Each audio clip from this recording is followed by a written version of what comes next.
Hello guys, કેમ છો? બધા મજામાં છો? આપણે બેઠા છે ઢાબા પર અને સાંજનો સમય અને ऊपर બહુ सुकून मिलता है और हिंदी गुजराती मिक्स हो जाता है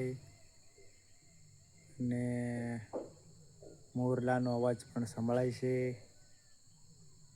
અને આ છે આપણું ઝૂંપડું. તમારા સાથ અને સહકારથી બની ગયું છે ઝૂંપડું, કારણ કે હમણાં ચોમાસાની સિઝનમાં આપણે મકાઈ સાચવવી પડે છે. એટલા માટે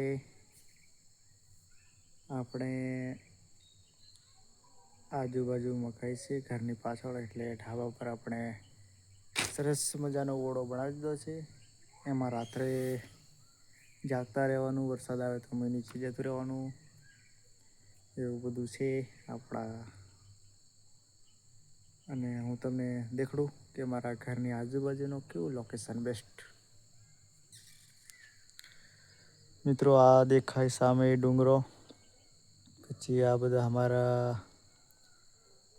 ઘરો છે અમારા કુટુંબના.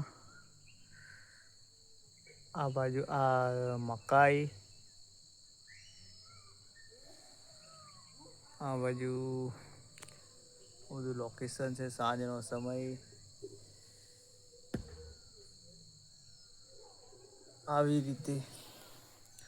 રીતે કંઈક વાતાવરણ છે આપણા ઘરની આજુબાજુનું. અને બીજું તો શું કહું, બ્લોગની અંદર બીજું તો કંઈ આવડતું નથી બોલતા. કોઈ વાંધો નહીં, વિડીયો શેર કરી દેજો, લાઈક કરી દેજો, કોમેન્ટ કરી દેજો. મળે પાછા બીજા બ્લોગની અંદર. Okay bye.